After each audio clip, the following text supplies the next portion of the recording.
How has this, I guess, the summer part of the offseason been? What were points of focus for you guys? Were you able to work and talk to players? Yeah, I mean with the rule changes and all that stuff, the summer OTAs, they become just as vital as spring ball. Because especially when you're coming in new, you install a defense, you get to see what the guys are able to do, and then now in those summer OTAs, you're really trying to piece together what will be your call menu, the techniques you're going to use for fall camp. So thought those went really well. The players being here, the players a lot of times they being player run. Those guys buying in, taking ownership, and then the coaches being able to teach, relay what we need to get relayed, changes some structures. The addition of Zach Arnett has been truly awesome. I mean, you got another head coach, one of the best defensive coordinators in college football, sitting right there. Hey, you ever think about doing this? So it's been really beneficial to be able to do those OTAs and have Zach come on board. For you to bring in Zach, your relationship obviously goes back, and for him to be able to have a similar scheme, if not very similar to you, I guess how has that been helpful in the application process? Well, like I said, he's already fine-tuning things. He's already again, he was my first job. He was a player in this defense in New Mexico, and so this is like family to me. And so he understands, and he truly is he's truly about it. And so he's been giving his input, what's worked for him, what he's seen, things he likes, things he doesn't like, and then like all great assistants, they're gonna speak their opinion, they're gonna speak their mind, and try to stir the pot a little bit. In which he's done some things where we've corrected and tweaked, and it's been really good for the guys in the summer OTAs. So we're gonna keep on that process and see what happens. How much of the success do you think that you've had is bringing like a attacking sort of style defense? Does that make it easier for the guys to grasp, or is it just something that's more exciting and gets them perked up? I think the defense allows you to learn in concepts. You know what I mean? It's not so much memorization of individual performances and jobs. It's more, hey, I learn a concept, and from this concept, I can learn other concepts. I can do other things. So when you learn a concept, you're learning 2 or 3 jobs at once versus, hey, I got to just remember this defense and this defensive call against this set. I got to make this call. I got to do this job. It's a lot of memorization. But I think the defense, its versatility allows for guys to understand concepts and what we're doing conceptually, so that way, even if they don't know exactly what to do, they can understand it by the pieces around them. Say, okay, I must be doing this because he's doing this and he's doing this, so I must be doing this. So I think that's the benefit of what we're doing.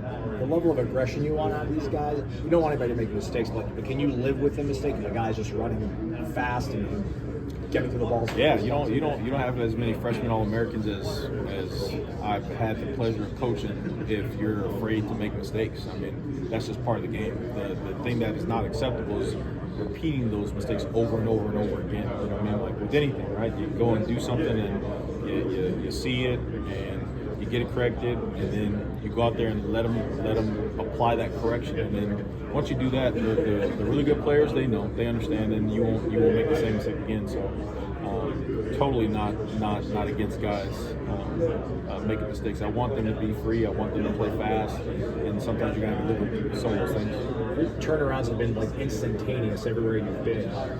Do you see anything similar that makes you feel like that's definitely in the cards for these guys? I mean, really good players here, really good coaches. And again, I think I never knew how to articulate it until I got to Nebraska and Coach Rule and all them. But really, the investment in the process of how we do things. I think just the way we teach, the concepts, the way we move guys around so they understand different pieces around them and truly understand what's going on with the whole defense, not just memorizing the parts. I think that has helped guys play free. And again, these guys have been playing this game for a very long time, so they really know it in its core. You just got to get them in the right spot, have their eyes in the right place, and know what to do, and then let them go play free. In OTAs, have you seen any further examples of that investment process you're looking for? Yeah, I mean, you've seen a lot of the growth, especially, like I said, if you're doing it right, you won't have the separation of groups, like the guys who really know what to do and the guys who don't know what to do. If you're doing it right and your process is correct, everybody continuously grows. You know what I mean? That young group learning. Duty, Max Redmond, those guys, Ricky Knight, those guys, you see the improvement throughout the OTAs and those guys as well. Again, with the T Knight and those young D linemen that we're going to be counting on to play, the Sears, Juju. I mean, those guys are going to have to play. So it's fun to watch their maturation over the summer and all the OTAs and all the reps that they've taken and kind of get a feel for like, hey, they know what they're doing. So. How much of a head start does it give you, especially because you're installing a new system? And when you mention the young guys, when you go into fall, does it kind of just let you hit the ground running? I mean, yeah, it lets you hit the ground running, but you're always like, you know, from the spring installs till now, you're trying to refine what you're doing to go into win football games. You know what I mean? And then you're trying to find out like who the best personnel groupings are, like who's going to play where and what calls. You know, how do you want to attack certain offenses that are as you see fit now? Because every week you're doing something, you're going to get up against something different. You know what I mean? So you're going to have to have a foundation of things that you're going to have to come back to say, okay, we're going to play this like this, we're going to play this like this, we're going to play this like this. So really excited to see what the guys go out there and do on the grass. Following up on that, it sounds like the spring was a lot of mixing and matching, trying guys different spots just to get an idea. Is that still kind of the plan for camp now, or is that get more? It'll be like that with now it's about the players, right? It's more so like that for all the learning that needed to take place, but now it'll be for specific players where we say, hey, he's going to be start here, but we need to teach him how to be here just in case something happens, injuries, or we go to different packages and now he needs this skill set to move down here. Like we're going to do that with a certain set of guys, moving the guys around. When we talk to some of the assistant coaches in the spring, they talk about positionless football. Is that kind of what that is? That's exactly what we're talking about there. You know, like just having safeties, and sometimes you're the boundary safety, sometimes you're the nickel, sometimes you're the rover, but they just know it as, hey, I'm playing safety. You know what I mean? But again, it goes back to coaching and concepts. Everybody's got to earn their job. Going into camp, do you kind of a good idea of like 5 guys that you kind of have an idea would be kind of reliable starters for you, 6 guys? No, I mean I have some expectations of some guys that should be really, really good football players and lead this group. You know, obviously D-Jack, he should be one of the best defensive tackles in college football. Earl Little has, you know, I understand his history in college football right now, you know, with all this stuff, but you know, just his skill set and his ability, like being around some draft choices and some guys who played NFL football, like I see that in him. You got a really, really diverse linebacker group who I feel like are the heartbeat of the team. You know, guys like Omar, Blake, Juice, Steph, Elijah, Caleb. I mean, a really diverse group in there that there's all their skill sets and their leadership, you know, and then like again, you're anxious to see some guys like Amari, Jay Jones, who's healthy, Jay Jenkins, who's coming back from that deal. I mean, you got some pieces there who you can fall back to as being some of the best players in the country, in the conference especially. So we just need to go back and see and give them a chance to go lead. What could Jenkins be whenever the time comes for him to get cleared and be full go? Like what could he be for you guys? I mean, he's 6'6", he's 275, 280 pounds. He's twitchy, can move, athletic, long. I mean, those are the defensive ends and defensive tackles that play on Sundays. You know what I mean? So we just got to make sure that we're doing our part in making sure that his plan to return is correct, which those guys have done a great job of so far, and to just get him back to a point where he truly trusted and is strong enough to turn him loose into those games. We'll see. We have one specific message board that wants to know, could he play Jack? He can play anything. I mean, he's that athletic. I mean, he is all of 6'6", 275, 280, and can move and is twitchy. He can play every spot along the defensive line. So, you know, I just want to do him right and make sure that he is mentally ready, physically ready, and he's got that confidence in that to go out there and just play. Can you talk about Earl Little and his potential to play that role? Yeah, we've had some draft choices there, right? We've had some. I mean, Brian Urlacher played there, Quincy Black played there, Nat Burhay played there.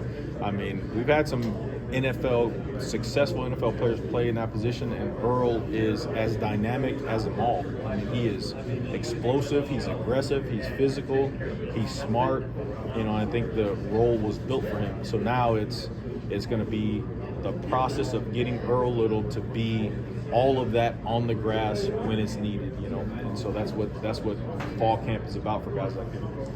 during the spring you mentioned that Jabril's a guy that you have a lot of kind of hope in, but he needs to kind of just be able to flush things and move on and maintain his confidence. Yeah. Did you see him able to kind of keep that level of focus? I saw the progression of that. That is especially with the DBs, that is an ever evolving thing with those guys. You know, that you got to be good enough to intercept the ball one and then turn around and you give up a play, be able to shake it off and come back and guard the guy again, right? So he has shown that he has the ability to be a really, really good defensive back here, like really, really good. I mean, he's loose-hipped. He can see the ball. He's aggressive on it. Now is his chance, though, right? We've got a lot of guys who fit that very mold, like Earl, Jabril, like Q. I mean, we've got a lot of guys who athletically can do it, okay? Now it is truly their chance to go out there and shine can't come to Florida State to shine, so it's their time. So. A lot of the guys you brought in the post-spring window were on the offensive side of the ball, but you brought in one big one in Jeremiah on the defensive side of the ball. I guess, what have you seen from him? I haven't seen him in a practice yet, but around the program as he is a ball of light. He's just all football. He cares about his teammates. He loves Florida State. He's like he's the first one in the building, last one to leave kind of guy. You know, here on Saturdays when nobody else is around, he is that kind of guy. It's all true, and he's still the same young man that he was at Syracuse. Added a couple pounds, his hair grew out a little. He's a little uglier, but he is still a guy who is all football, all family, all brotherhood, all just everything there is about the process. So.